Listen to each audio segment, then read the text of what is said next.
Ao percorrer a Bíblia com esse olhar de louvor, encantamento e comunhão com todos os seres, descobrimos mensagens que antes nos passavam despercebidas. Mais ainda, conseguimos fazer sínteses novas.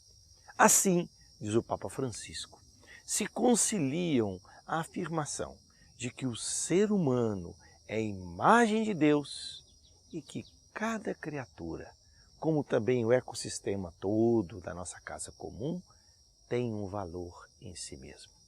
E diz o Papa Francisco, cada criatura tem uma função e nenhuma é supérflua. Todo o universo material é uma linguagem do amor de Deus, do seu carinho sem medidas por nós.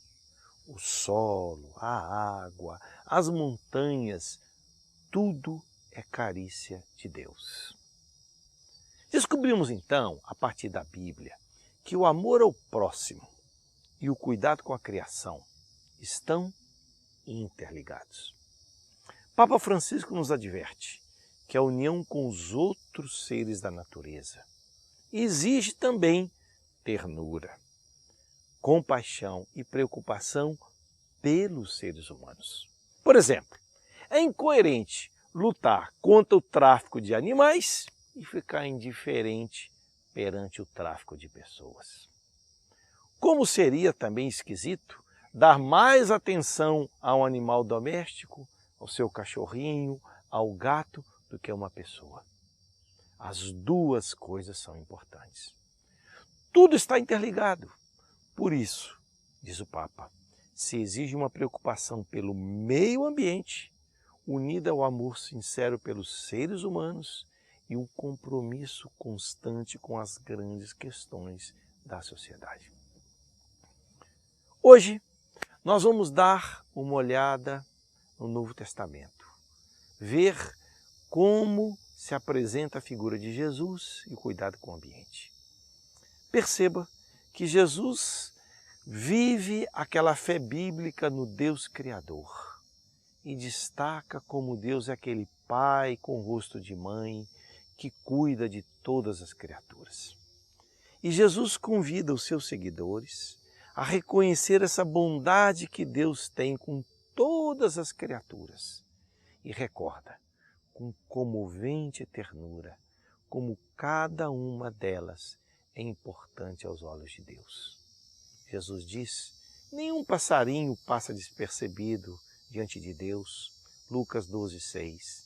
E ele pede para os discípulos, olhem as aves do céu, elas não semeiam nem ceifam, nem recolhem celeiros, e Deus as alimenta. Jesus vivia num contato permanente com a natureza e ele prestava atenção às coisas que aconteciam de uma maneira carinhosa, admirada. Quando Jesus percorria a Palestina, ele contemplava a beleza de Deus nas criaturas. Uma certa vez ele disse para os discípulos, levantem os olhos, vejam os campos que estão dourados para a ceifa. João 4,35. E as parábolas? Quantas parábolas Jesus liga elementos do meio ambiente, da natureza, com o amor de Deus. Fala que o reino é como a menor das sementes, que depois se torna uma árvore grandiosa. Portanto, Jesus vivia em harmonia com a criação. Ele não se apresentava como uma pessoa pessimista, separada do mundo, inimiga das coisas boas da vida. Você lembra que em certo momento da vida, Jesus diz, veio o Filho do Homem que come e bebe e vocês dizem, tá aí um comilão e bebedor de vinho. Então, Jesus se colocava numa posição, diz o Papa Francisco, longe dessas filosofias, desses pensamentos que desprezam o corpo, a matéria, a realidade desse mundo. E, infelizmente, ao longo da história, essas concepções influenciaram muitos pensadores cristãos e desfiguraram o Evangelho. Além disso, Jesus tem uma relação com o mundo material a partir do trabalho. Durante grande parte da sua vida, trabalhava como carpinteiro, como artesão, moldando objetos a partir da madeira. A maior parte da existência de Jesus foi dedicada a isso, a uma vida simples, como trabalhador, como também ajudante seguramente de camponês trabalhando no campo. Portanto, Jesus santifica o trabalho. Então, há na prática de Jesus um grande cuidado com os seres humanos e com a natureza. E se a gente olha do Cristo ressuscitado, seus seguidores, ao refletir qual é o sentido da pessoa de Jesus, descobrem que o destino da criação inteira passa pelo mistério de Cristo.